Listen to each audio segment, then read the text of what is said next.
Oleh Tuhan, Shalom. Damai di hati. Apa kabar? Luar biasa berkat Tuhan dalam kehidupan kita. Ada Om Alok di sini. Enggak ada kan? Kalau Om Uke banyak. Di Om Alok ini malas masuk gereja melakukan protes.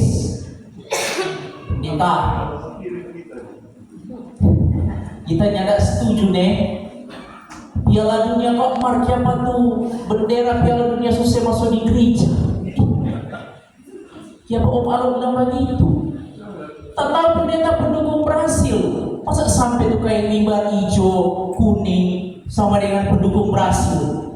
Ya, Pak Desta Om Alok tahu gereja ini hijau kuning nih, bukan bendera Brasil. Jangan minggu Advent biru bilang pendukung Argentina ini pendeta toh. Jadi Bapak Ibu Saudara mesti dia jelaskan siapa ini warna hijau, kuning, ini tahun gereja, bukan karena bendera Brasil. Bapak Ibu Saudara yang terkasih dalam Tuhan kita Yesus Kristus, mahkota orang tua adalah anak-anak. Ada dua kisah nyata yang akan saya ceritakan tentang bagaimana orang tua membesarkan anak mereka. Yang pertama, seorang anak yang bernama Thomas. Dia dari keluarga yang sangat miskin. Ibunya hanya seorang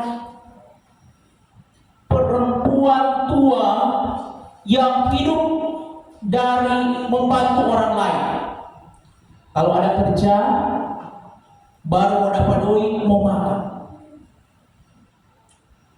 Dan Thomas dibesarkan oleh ibunya ini sebagai seorang perempuan tua yang harus berjuang bekerja keras agar anaknya bisa makan dan sekolah.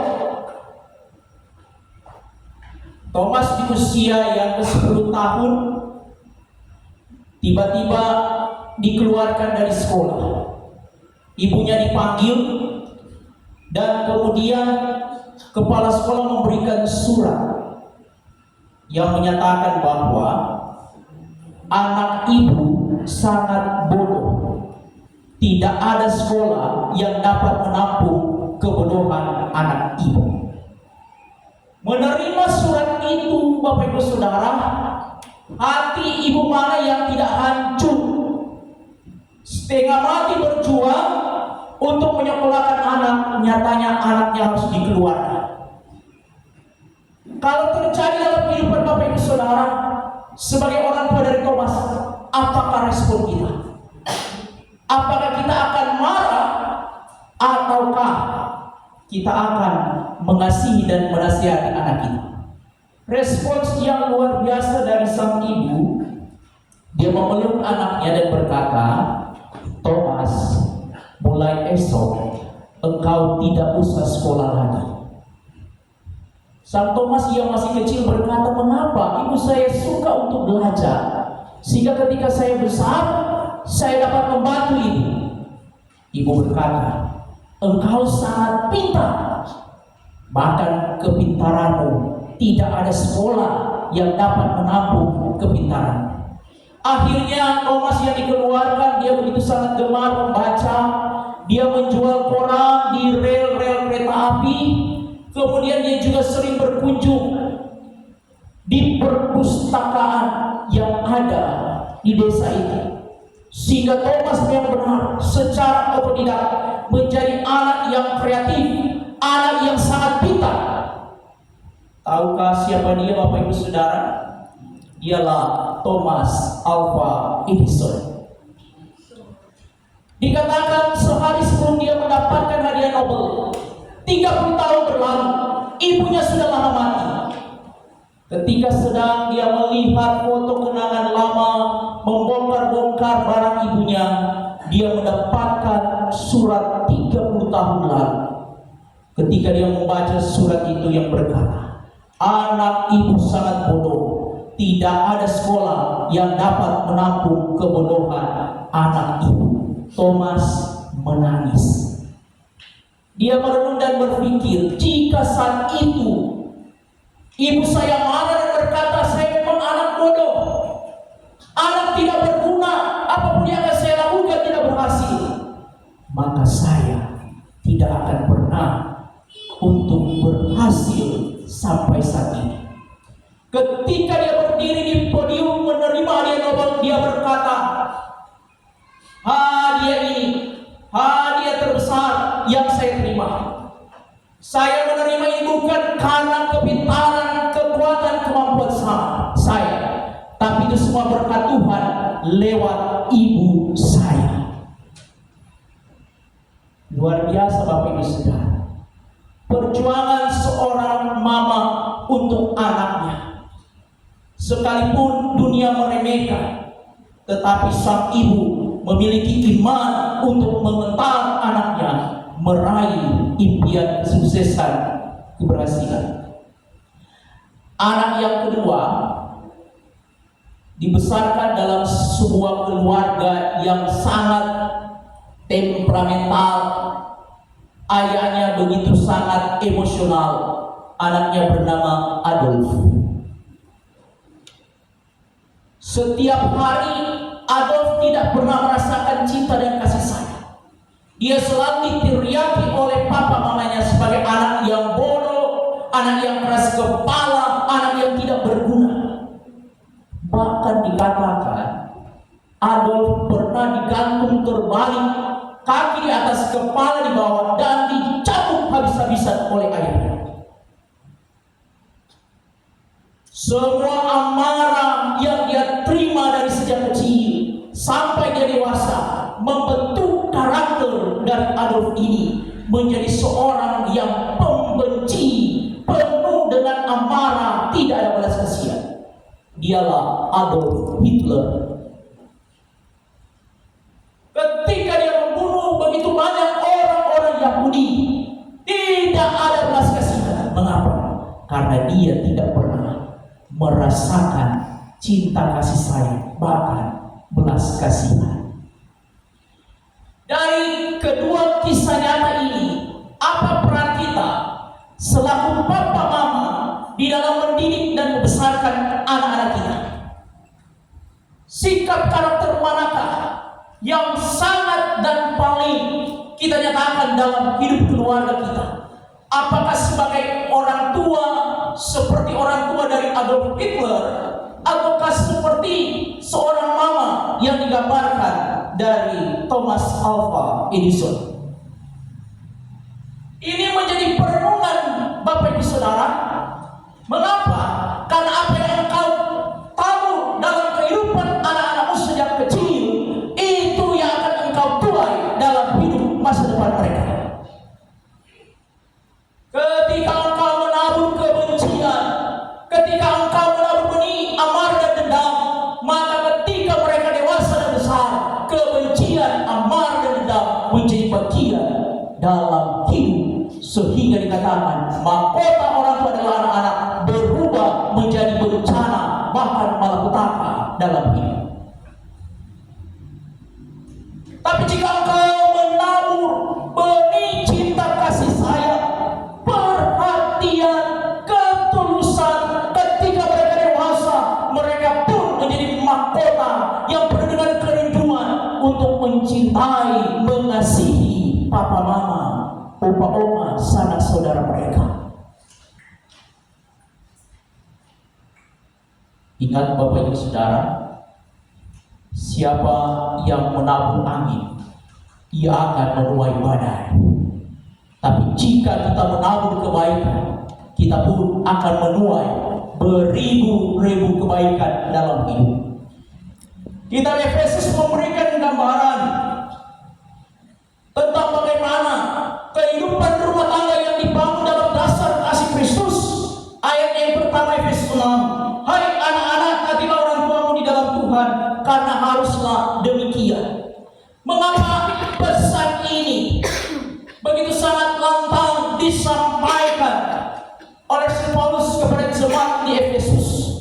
Karena penegasan di dalam kehidupan sebagai seorang anak untuk mentaati orang tua menjadi perwujudan bagaimana orang tua dan anak-anak mentaati bahkan mencintai Tuhan.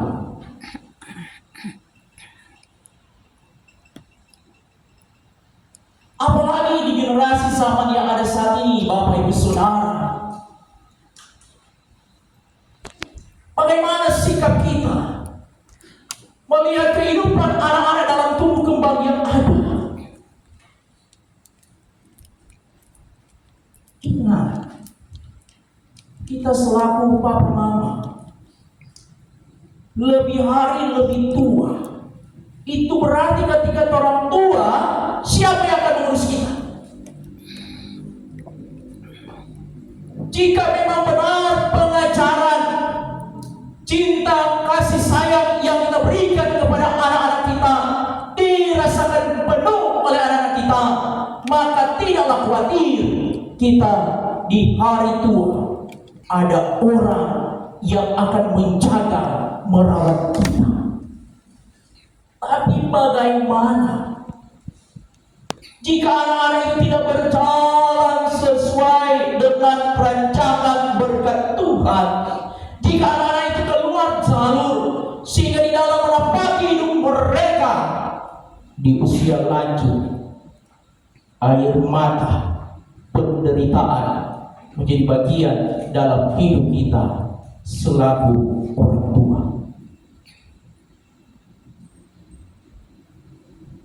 Bapak Ibu Saudara yang terkasih di dalam Tuhan kita Yesus Kristus, ibarat besi, ketika sudah bengkok sangat susah untuk diluruskan lagi. Mungkin kita selaku orang tua berkata, sikap karakter anak saya ibarat batu yang besar, pendeta, susah dan sangat susah untuk dinasehati. Dia tidak pernah peduli dengan perkataan saya. Bahkan segala cinta kasih sayang yang diberikan dalam hidupnya seolah-olah tidak ada arti. Apakah kita akan lepas tangan dan mengabaikan?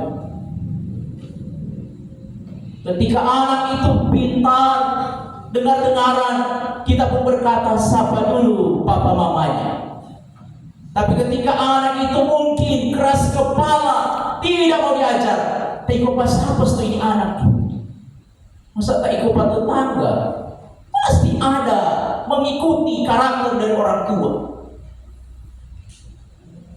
Sekalipun karakter anak-anak kita ibarat batu besar yang tidak dapat diajar. Batu besar itu di mata kita sesuatu yang tidak berguna, tetapi batu besar di tangan sang pemahat, dia dapat menciptakan pahatan ukiran batu yang indah. Demikian pun anak-anak kita di tangan Tuhan. Tuhan dapat mengukir isi hati mereka yang keras untuk dibentuk menjadi anak-anak yang setia, menjadi anak-anak yang dengar-dengaran, menjadi anak-anak yang mencintai dan mengasihi kita. Tapi apakah kita selalu mendoakan mereka atau tidak? Apakah setiap nasihat itu kita diucapkan dengan beramarah dalam tumbuh kembang mereka? Sehingga bukan lagi ucapan berkat yang keluar, tapi terkadang makian, bahkan juga kata-kata kutuk yang seringkali kita ucapkan. Ingat Bapak Ibu Saudara, kata-kata yang diucapkan ibarat doa yang disampaikan kepada Tuhan. Jika dengan penuh amarah emosi kita mengucapkan kata-kata yang kasar, penuh dengan makian, sampai kapanpun juga anak-anak kita tidak akan diberkati. Tapi sekalipun kita adalah puncak emosi amarah, tetapi kita memiliki kasih Kristus sehingga dia perlu menggumuli di dalam doa untuk masa depan mereka. Tak pernah akan berkata, Tuhan, sikap anak-anak saya begitu sangat menyakiti saya, begitu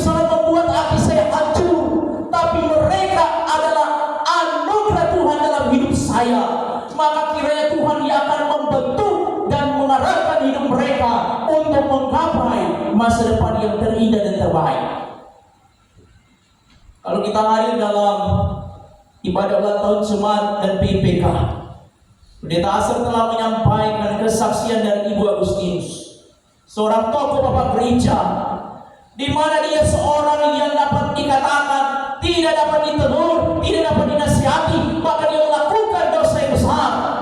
Tetapi jawaban doa sungguh luar biasa. Pertobatan terjadi dan dia pun menjadi bapak gereja. Hari ini, Bapak Ibu Saudara, belum terlambat bagi kita selaku orang tua untuk terus menumpangkan tangan kepada anak-anak kita ketika mereka sedang tidur. Kita pun berkata dengan penuh keyakinan iman, Tuhan, ketuk hati pikiran anak saya, bentuk dia untuk menjadi pribadi yang mencintai Tuhan, menaruh hormat kepada orang tua, bahkan Tuhan merancangkan masa depan yang terindah. Setiap perkataan yang kita ucapkan Bapak Ibu Saudara, hari ini, minggu ini, bulan ini, tahun ini mungkin belum terjawab, tapi suatu saat ada jawaban doa, sehingga kita pun selaku orang tua yang mungkin ada di dalam penderitaan memikirkan masa depan anak-anak kita, ketika mereka hidup berkenan di hadirat Tuhan, maka ada damai sejahtera yang kita rasakan. Tidak dapat dipungkiri Bapak Ibu Saudara, baik di Karame, Singkil, dikatakan sementara zona merah, hampir tiap malam ada tawuran, panawaian dan sebagainya. Mungkin di mata Bapak Ibu Saudara itu hal yang biasa, tapi bagaimana kita mau lihat bahwa hal ini yang diinginkan oleh iblis untuk menjerumuskan, membawa kehidupan yang tidak memiliki masa depan dalam kehidupan anak-anak kita.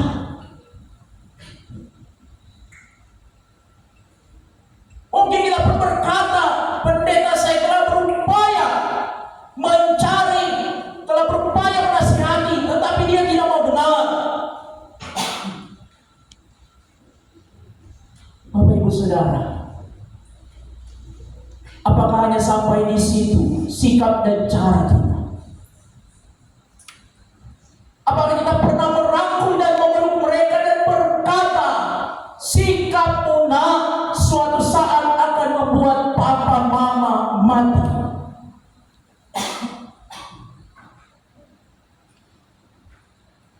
Karena jika dengan teguran yang penuh emosi tidak didengar, maka mari kita memposisikan diri bahwa kita tidak selamanya bersama-sama dengan mereka.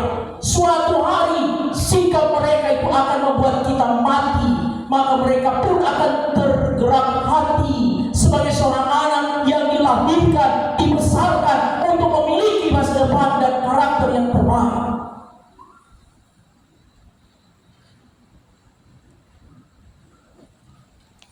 Karena penyesalan selalu datang terlambat, Bapak Ibu Saudara.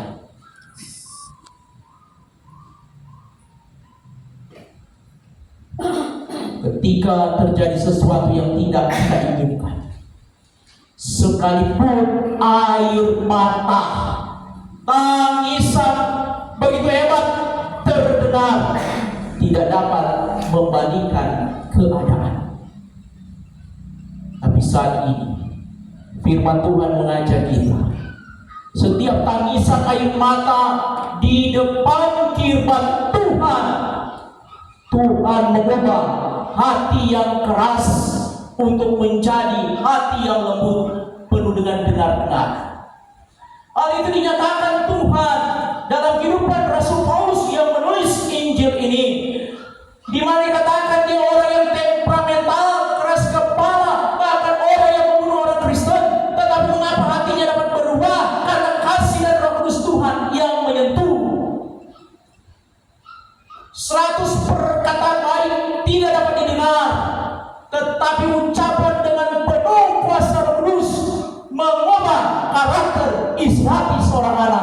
untuk menjadi anak yang mencintai itu, menaruh hormat kepada orang tua, bahkan juga kepada sesama kita. Jangan tunggu nanti, Bapak Ibu Saudara. Jangan tunggu nanti sesuatu yang terlambat terjadi. Hari ini, ketika kita yang mendengar firman ini, menyatakan itu lewat doa secara pribadi kepada Tuhan.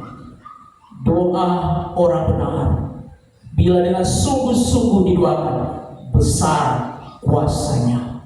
Sehingga ketika anak-anak kita berubah sikap karakter mereka, maka mereka pun akan menjadi mahkota kemuliaan yang terindah dalam kehidupan kita. Tuhan Yesus berkati firman-Nya kita semua.